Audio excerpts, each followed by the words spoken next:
आज मैं आपको एक ऐसी सच्ची इतिहास की कहानी बताने वाला हूँ जिसे सुनकर आपको समझ आएगा कि युद्ध सिर्फ जमीन नहीं छीनता बल्कि पूरे समाज की रीढ़ तोड़ देता है। यह कहानी है एक ऐसे देश की जहाँ कभी हजारों खूबसूरत और जवान महिलाएं थीं, लेकिन उनके लिए पुरुष लगभग खत्म हो चुके थे।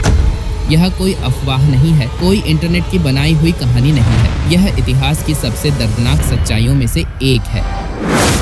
19वीं सदी के मध्य में दक्षिण अमेरिका में एक छोटा सा देश था, पैराग्वे। आज यह देश ज्यादा चर्चा में नहीं रहता, लेकिन एक समय था जब पैराग्वे को दक्षिण अमेरिका का सबसे संगठित और आत्मनिर्भर देश माना जाता था।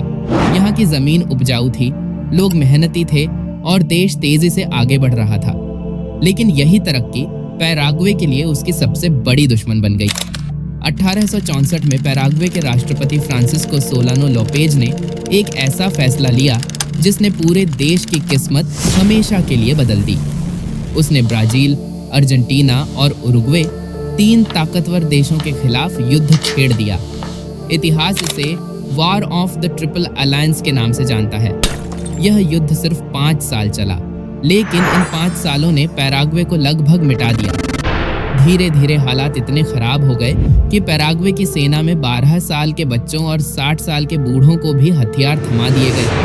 खेतों में काम करने वाले जवान, दुकानों में बैठे लड़के, कॉलेज जाने वाले छात्र, हर किसी को जबरन युद्ध में भेजा गया। और नतीजा 1864 से 1870 के बीच पैराग्वे की लगभग 60 से 70% पूरी आबादी खत्म हो गई। लेकिन सबसे डरावनी सच्चाई यह थी कि देश के 85 से 90% जवान पुरुष मारे गए। सोचिए, एक पूरा देश जहां ज्यादातर पुरुष गायब हो चुके थे। जब युद्ध खत्म हुआ तो पैराग्वे के गांवों में एक अजीब सा सन्नाटा था। घर खड़े थे लेकिन उनमें पुरुष नहीं थे। खेत थे लेकिन उन्हें जोतने वाले हाथ नहीं थे। मंदिर थे लेकिन उनमें प्रार्थना करने वाले पिता, बेटे और भाई नहीं थे। बचे थे तो सिर्फ महिलाएं, बच्चे और बूढ़ी औरतें। इतिहासकार बताते हैं कि कई इलाकों में 10 महिलाओं पर सिर्फ 1 पुरुष बचा था। कहीं कहीं तो पूरे गांव में एक भी जवान मर्द नहीं था। अब यहाँ से शुरू होती है वह सच्चाई जिसे लोग आज सेंसेशनल बना देते हैं, लेकिन उस समय यह एक भयानक सामाजिक त्रासदी थी। पैराग्वे की महिलाएं मजबूर थीं। उनके पास न पति थे, न भाई, न बेटे। समाज को आगे बढ़ाने के लिए, देश को बचाने के लिए सरकार को एक ऐसा कदम उठाना पड़ा जो आज भी लोगों को चौंका देता है। सरकार ने अनौपचारिक रूप से एक पुरुष को 1 से ज्यादा महिलाओं से शादी करने की अनुमति दे दी। यह किसी धार्मिक वजह से नहीं था, यह किसी संस्कृति का हिस्सा नहीं था। यह सिर्फ एक मजबूरी थी ताकि देश की आबादी पूरी तरह खत्म न हो जाए। महिलाओं ने खेत संभाले, महिलाओं ने दुकानें चलाईं, महिलाओं ने सड़कें बनाई, महिलाओं ने पूरा देश अपने कंधों पर उठाया। इतिहास में शायद ही कोई दूसरा उदाहरण मिलेगा जहां एक देश को उसकी महिलाओं ने अकेले दोबारा खड़ा किया हो। अब जरा सोचिए उस मानसिक स्थिति के बारे में।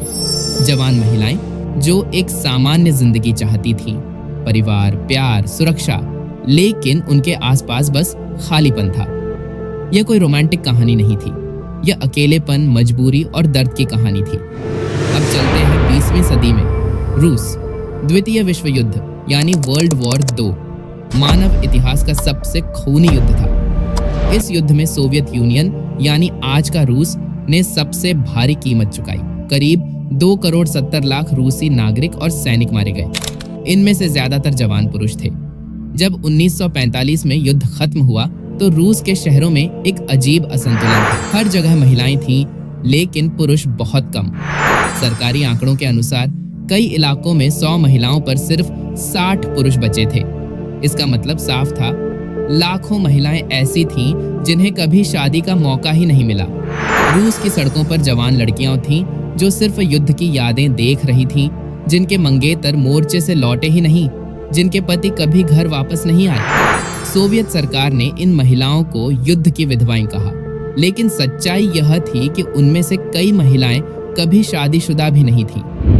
समाज में अवसाद बढ़ा, शराबखोरी बढ़ी, मानसिक बीमारियां बढ़ी, क्योंकि युद्ध सिर्फ सैनिकों को नहीं मारता, वह आने वाली पीढ़ियों को भी तोड़ देता है। अब सवाल यह है क्या आज भी ऐसा कहीं होता है?